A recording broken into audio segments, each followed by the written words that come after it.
Hello everyone. So as I said on Thursday, I wanted to try something different. So as you can see, this is pretty different. I'm actually showing my face. That's something that a lot of YouTubers don't do that I kind of wish they would, because it's nice being able to see the person that's actually doing the talking in the videos. So I figured I would give it a try. I've kind of wanted to since the beginning, but I wanted to release other videos first because in my opinion, duel videos and decks and stuff are a little bit more interesting than discussion videos, but I do think I have some interesting ideas, so hopefully other people can share that same opinion and enjoy the topics that I have. So for today, it's going to be all about meta decks and my opinion of them and how they're formed and stuff. And first off, I don't have a bad opinion of it. It's very neutral. This is more of an observation, so I hope no one takes away that I dislike them or anything. I don't.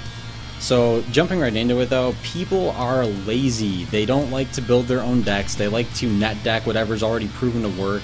Like they don't want to take the time to build their own deck and then make a bunch of different builds of it and continuously test it for like a good week until it finally does what they want. No, they go online, they look for something that probably topped at a regionals, they decide, oh well, it's already working, so why bother doing anything else? I'll just use this already working deck. And this causes a number of problems.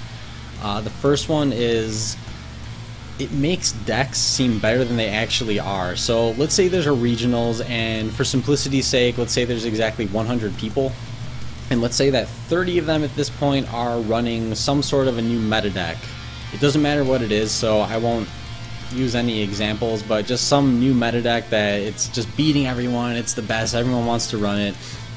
And let's say that the other 70 are running who else knows what, it's just other random decks, doesn't really matter.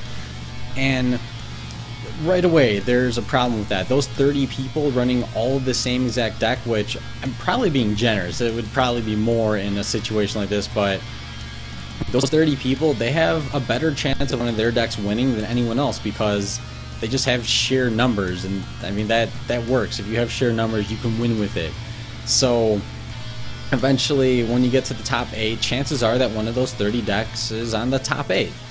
Usually more though. So let's say 1 to 4 of them made it to the top 8. Now people are going to take notice of that. They're going to see, whoa, that deck topped more than once, or that deck topped at all, and that'll put that deck right onto the radar. So people are going to instantly see that. They're going to realize, whoa, this works, I want to try it now, and it'll seem like a really good deck because it won, but no one takes into consideration how many of them actually lost. All of the other ones that didn't make it to the top, they probably didn't do as well. It was just that they had the odds going with them, and they just happened to make it into the top. So this causes what I like to call,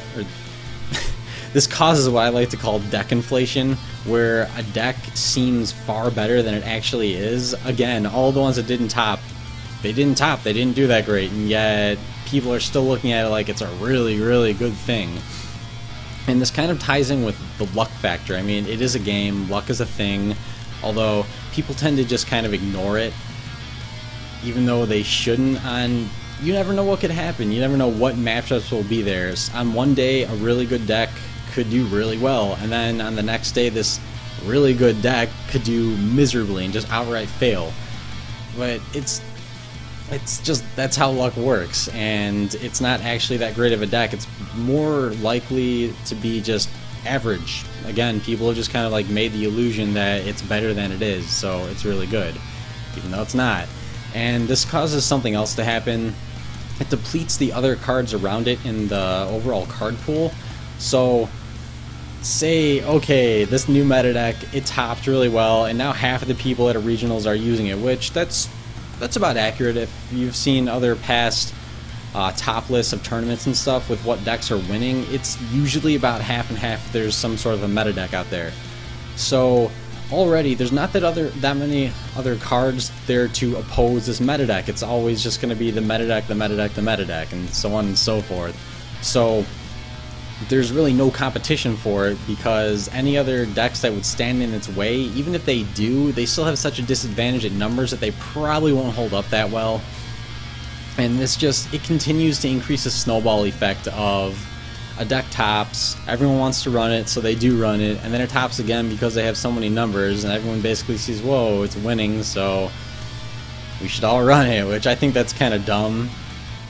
But at the same time, it's just how people are, so no complaints over it. And then that's basically how a meta deck is born, that it's made out of an illusion. It's not actually as good as people give it credit for. That's why, just using myself as an example, not to toot my own horn or anything, but I can make a random deck, I'll go online, and I will actually play test it, I'll really work at making it good, and then I'll go up against top tier decks and just destroy them, and it's like, wait, this shouldn't be so easy, you know, it's the meta deck, it's supposed to be really good, but that's because it's not that good. They just had numbers and luck going in their favor, so again, it seems better than it is. And anyone can do this. It's actually not that hard once you get used to it. You can make any random deck and you can eventually defeat the meta. Maybe not every time, again, it's luck, that's how it works. You're gonna lose occasionally, but don't let the inflation of it scare you. You can still make original decks. And again, I don't have a problem with this. Honestly, playing against the meta, I do slightly enjoy. Like anything else, it's gonna have ups and downs.